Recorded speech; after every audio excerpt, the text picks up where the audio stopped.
Assalamualaikum warahmatullahi wabarakatuh.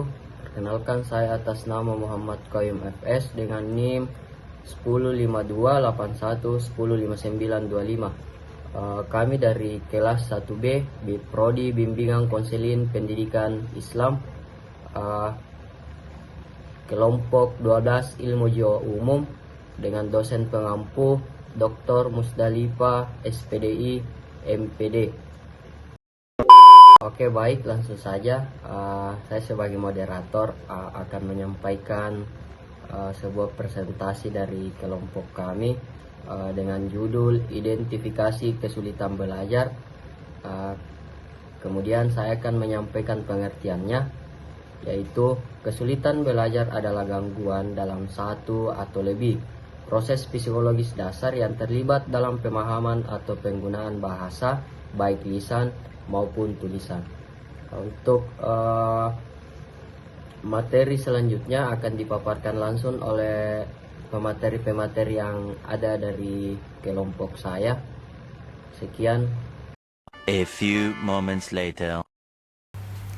Baik, terima kasih atas kesempatannya. Perkenalkan, nama saya Munadatus Zahra dengan NIM 105281104225. Di sini saya sebagai pemateri kedua akan menjelaskan tentang faktor dan jenis kesulitan dalam belajar.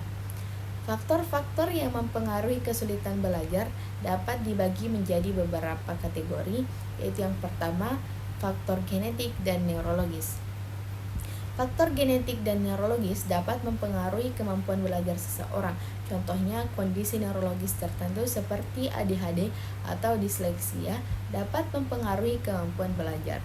Yang kedua, faktor lingkungan prenatal dan postnatal, di mana faktor lingkungan prenatal yaitu sebelum kelahiran dan postnatal setelah kelahiran juga dapat mempengaruhi kemampuan belajar.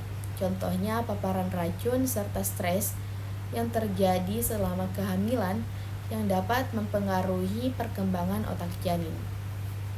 Yang ketiga, faktor psikologis dan emosional. Faktor psikologis dan emosional dapat meliputi kecemasan dan stres, motivasi belajar yang rendah, masalah emosional dan perilaku, serta kecemasan perfeksionis yang berlebihan. Yang keempat, faktor pedagogis. Faktor pedagogis terkait dengan metode dan pendekatan pembelajaran yang dilakukan oleh guru atau pendidik.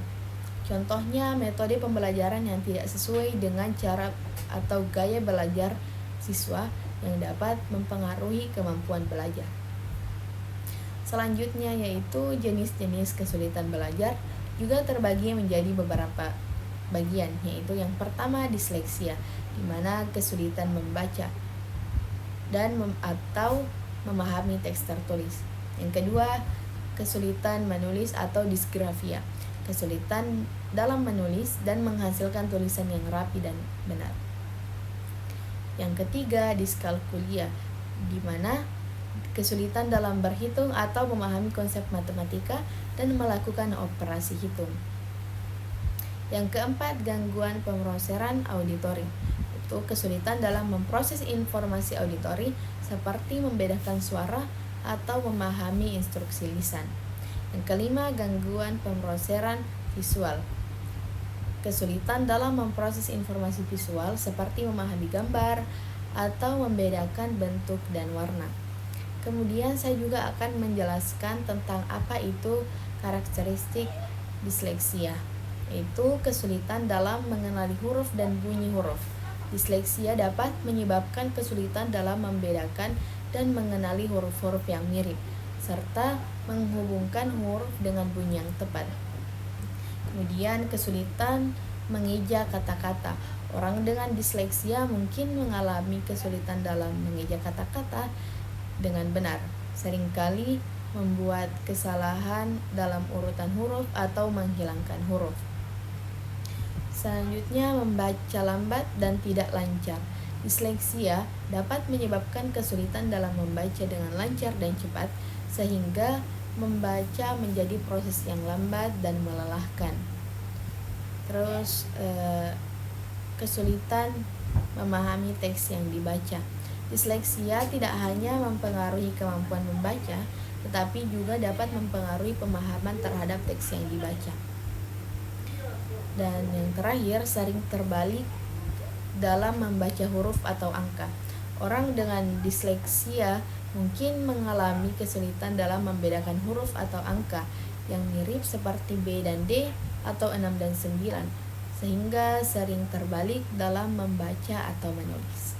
A few moments later.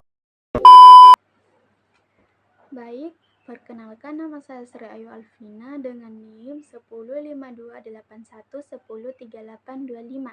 Saya sebagai pemateri ketiga akan menjelaskan tentang karakteristik disgrafia, karakteristik diskalkulia, metode dan instrumen identifikasi kesulitan belajar. Baik, materi yang pertama yaitu karakteristik disgrafia terbagi menjadi 5. Yang pertama, tulisan tangan yang tidak rapi dan sulit dibaca. Anak dengan disgrafia sering menulis huruf dengan ukuran, bentuk, dan jarak yang tidak konsisten sehingga hasil tulisannya tampak berantakan dan sulit dibaca.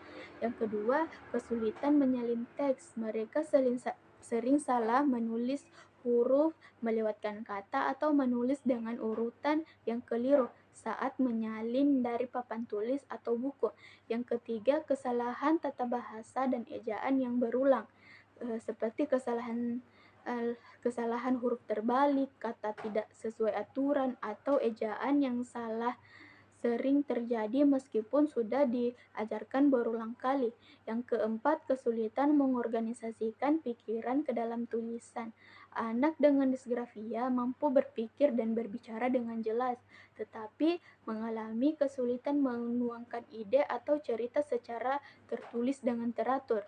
Yang kelima, kesulitan menyusun kalimat dan paragraf yang koheren, seperti tulisan mereka yang sering tidak mengalir dengan baik, kalimatnya terputus-putus, dan paragraf tidak memiliki hubungan logis satu sama lain. Baik, materi yang kedua yaitu karakteristik diskalkulia. Yang pertama, kesulitan memahami konsep angka dan nilai tempat, seperti sulit membedakan besarnya angka atau memahami urutan bilangan. Yang kedua, kesulitan mengingat fakta matematika, seperti sulit mengingat hasil perkalian, perjumlahan, atau rumus sederhana. Yang ketiga, kesulitan melakukan operasi matematika dasar, sering salah dalam penjumlahan, pengurangan, dan perkalian atau pembagian. Yang keempat, kesulitan memecahkan masalah matematika, seperti sulit menerjemahkan soal cerita menjadi langkah penyelesaian yang tepat. Yang kelima, kesulitan mengelola uang dan waktu, seperti sulit menghitung uang kembalian, memahami jam, atau memberikan durasi waktu. Baik, materi yang ketiga yaitu metode dan instrumen identifikasi kesulitan belajar. Yang pertama, tes psikologi dan akademik digunakan untuk mengetahui kondisi emosional, motivasi, serta kemampuan siswa dalam belajar. Yang kedua, tes inteligensi atau EQ, mengukur kemampuan berpikir, menalar, dan memecahkan masalah untuk membedakan kesulitan belajar umum atau spesifik. Yang ketiga, kemampuan akademik, menilai keterampilan dasar seperti membaca, menulis, dan berhitung, guna mengetahui bidang yang lemah. Yang keempat, tes psikologi, seperti menilai fungsi mental seperti perhatian, ingatan, dan persepsi untuk menemukan gangguan pada proses berpikir. Baik, mungkin itu saja materi dari saya. Sekian dan terima kasih.